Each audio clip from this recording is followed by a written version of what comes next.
क्रांतिकारी जय भीम, जय मंडल, जय संविधान, इंकलाब जिंदाबाद, उल गुलाम जिंदाबाद।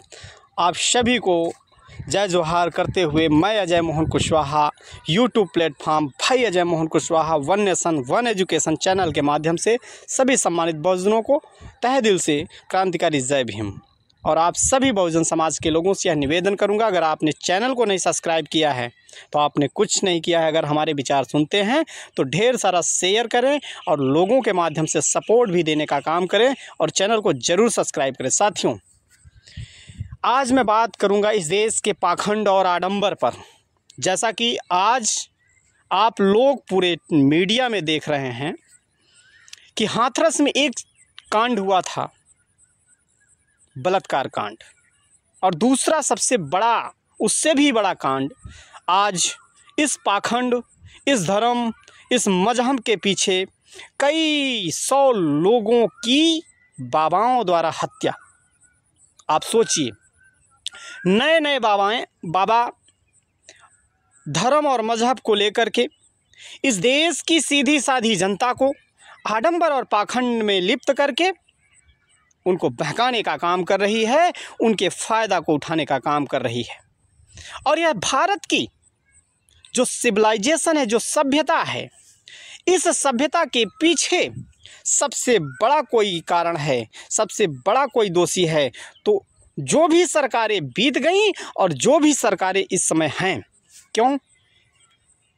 क्योंकि एक इस देश में मंदिर का घंटा बजाने वाला मुख्यमंत्री बन करके कभी देश का भला कर सकता है? ये आपके सामने यह सवाल खड़ा होता है। मैं आप सबसे यह पूछना चाहता हूँ, हाथरस कांड नहीं बल्कि हाथरस एक साजिश है। साजिश ऐसे बाबाओं को और ऐसे सत्संग को हो रहे हजारों संख्या में दूर दराज से आए लोगों के सत्संग को रोकने का काम इस पूरे सरकार को करना चाहिए। जब इस प्रदेश का एक मुखिया ही पाखंडी हो, लूट घसोट करने वाला हो, तो आप बताइए इस देश की भोली भाली जनता का क्या हाल होगा। आज हाथरस में जो आंकड़ा 100 का पार हो रहा है, लोग कुचल करके उनकी हत्याएं हो गई, हजारों की हुजूम में वहाँ पर न जाने कितने घर बेघर हो गए, न जाने कितने बहनें विधवा हो गई, न जाने कितने माताएं विधवा हो गई। बताइए, इसका उत्तर कौन देगा? इसका जवाब कौन देगा? क्या सरकार द्वारा दिए गए 2 लाख रुपए के मुआवजे से पूरा हो सकता है? या जो भी इन बाबाओं के माध्यम से पूरे भारत में इस भोली भाली जनता को शिक्षा की तरफ न ले जा कर के आडंबर और पाखंड की तरफ ले जा कर के शोषण कर रही है, वह दोषी है या सरकार दोषी है? यहाँ पर सरकार के माध्यम से पाखंड कराने वाली सरकार दोषी है। साथियों, उन बाबाओं की इतनी हस्ती, इतनी औकात नहीं हो सकती कि इस देश की भोली भाली जनता को आडंबर और पाखंड में लिप्त करके उनका शोषण कर सके। साथियों, मैं आप सबसे यह कहना चाहता हूं और हाथ जोड़ करके निवेदन करना चाहता हूं, इस देश में नश्वर रूपी संसार में इंसानियत ही सबसे बड़ा भगवान का एक रूप है। इंसान के आगे झुके, इंसानियत को एक वजूद मिले, सम्मान मिले, मानव के आगे झुके, इससे बड़ा इस देश में कुछ भी नहीं हो सकता। मेरे बहुजन समाज के लोगों, साथियों, मैं आप सबको बताना चाहता हूँ, ये बूंद सा जीवन, और लोगों को मैंने देखा समुद्र सा घमंड। यह बूंद सा जीवन जमी पे कब चू जाए पता नहीं है, लेकिन लोग समुद्र सा घमंड पाल के रखे हैं। आखिर क्यों? ये सवाल आप सब लोगों के सामने खड़ा है।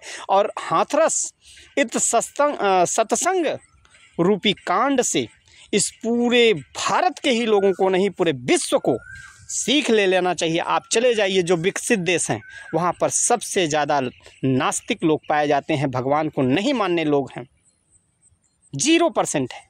और धर्म और संस्कृति की बात करते हैं, कैसा धर्म, कैसी संस्कृति?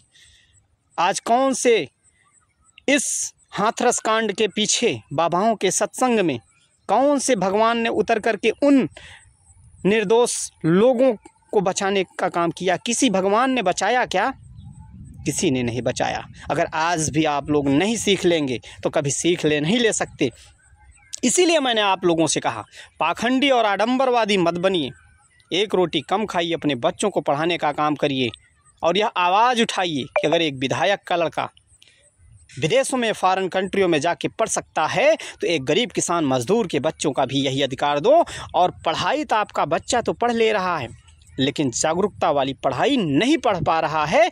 इसीलिए पढ़े लिखे होकर के भी आडंबर और पाखंड अंधविश्वासी के कारण ऐसे सत्संग में पहुंच करके अपने पूरे घर को बिखेर रहा है।